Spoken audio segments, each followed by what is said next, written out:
because at long last, I can announce a ceasefire and a hostage deal has been reached between Israel and Hamas. For more than 15 months of conflict that began with Hezbollah's brutal massacre on October the 7th, more than 15 months of terror for the hostages, their families, the Israeli people, more than 15 months of suffering by the innocent people of Gaza.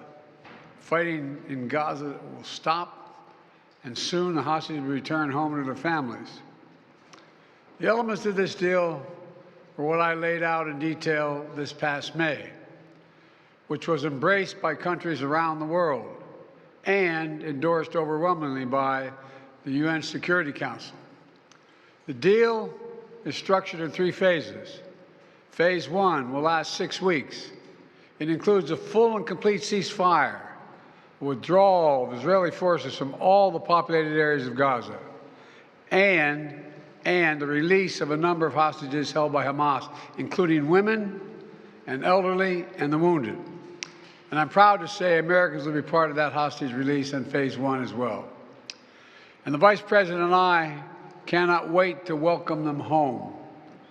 In exchange, Israel released hundreds of Palestinian prisoners. And during Phase 1, the Palestinians can also return to their neighborhoods in all the areas of Gaza. And the surge of humanitarian assistance into Gaza will begin. And the innocent people can have a greater access to these vital supplies. You know, during the next 6 weeks, Israel will negotiate the necessary arrangements to get Phase 2, which is a permanent end of the war. Let me say it again, a permanent end of the war. There are a number of details to negotiate to move from Phase 1 to Phase 2, but the plan says if negotiations take longer than 6 weeks, the ceasefire will continue as long as the negotiations continue. I've spoken to the Emir of Kuwait and the President of Egypt, and we have pledged to make sure the negotiations will keep moving forward for as long as it takes. Then, when Phase 2 begins, there will be an exchange for release of the remaining living hostages, including male soldiers, and all remaining Israeli forces will be withdrawn from Gaza, and the temporary ceasefire will become permanent. And finally, Phase 3, any final remains of hostages who have been killed will be returned to their families, and a major reconstruction plan for Gaza will begin. This is the ceasefire agreement I introduced last spring. Today, Hamas and Israel have agreed to that ceasefire agreement and the whole ending the war. You know, those of you who have followed the negotiations can attest, the road to this deal has not been easy. I've worked in foreign policy for decades. This is one of the toughest negotiations I've ever experienced. And we reached this point because of the pressure that Israel built on Hamas, backed by the United States. Hamas's longtime leader, Sinwar, was killed. Hamas's strongest supporter, Iran, launched attacks on Israel. And those attacks failed after my administration organized a coalition of nations to stop them. And after I ordered the U.S. ships and planes to come to Israel's defense, we also shaped Israel's strong and calibrated response, destroying Iran's air defenses, but avoiding an escalatory cycle of an all-out war.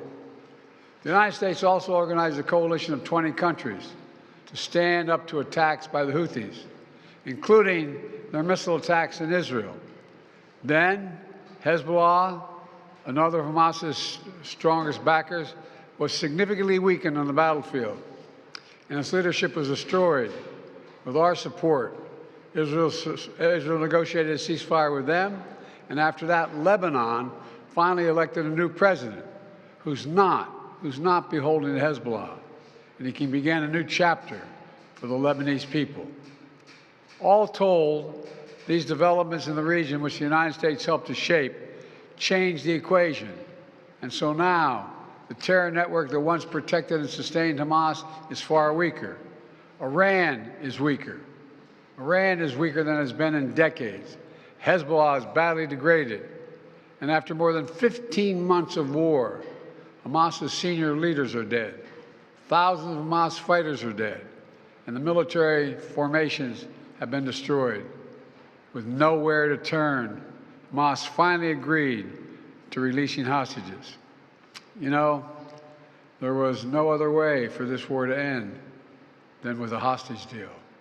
And I'm deeply satisfied this day has finally come, for the sake of the people of Israel and the families waiting in agony, and for the sake of the innocent people in Gaza who suffered unimaginable devastation because of the war.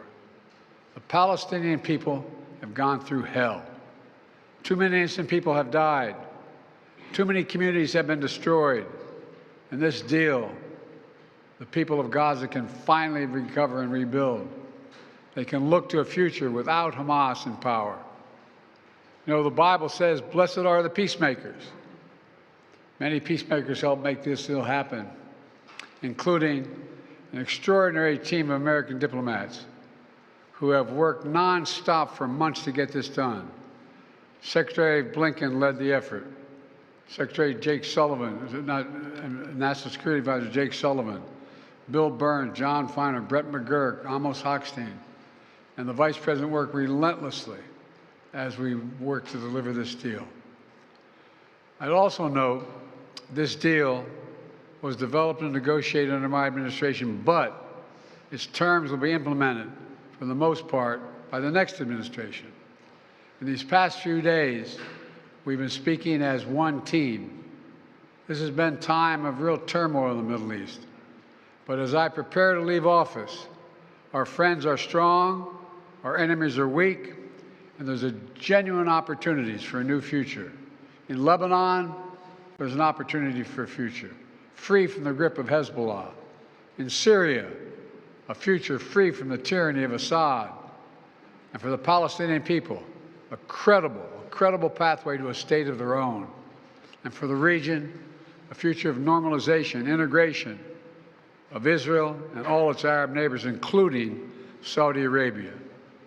At the G20 in Delhi in September 23, I rallied key countries behind a vision of an economic corridor from India across the Middle East to Europe. That vision can now become a reality. There are risks as well, including ISIS and Iran, even in a badly weakened state, but we're handing off then to the next team a real opportunity for a better future for the Middle East. I hope they will take it. Let me close with this. My friend for years in the United States Senate, former Senator George Mitchell, who did so much to forge peace in Northern Ireland, once said about diplomacy, he said, it is a 700 days of failure and 1 day of success. 700 days of failure and 1 day of success. Well, we've had many difficult days since Hamas began its terrible war. We've encountered roadblocks and setbacks. We've not given up. And now, after more than 400 days of struggle, a day of success has arrived. God bless all the hostages and their families. May God protect the troops of all those who work for peace. Mr. President, how do you see the future of Gaza now? As you were saying, the implementation of this deal will be in the hands of the next administration. And basically, they will shape the future of Gaza. So how do you see this future? And also, how much credit do you give to the Trump team for this deal? Trump is already taking credit for it. Well, you know, this is the exact framework of the deal I proposed back in May. Exact. And we got the world to endorse it.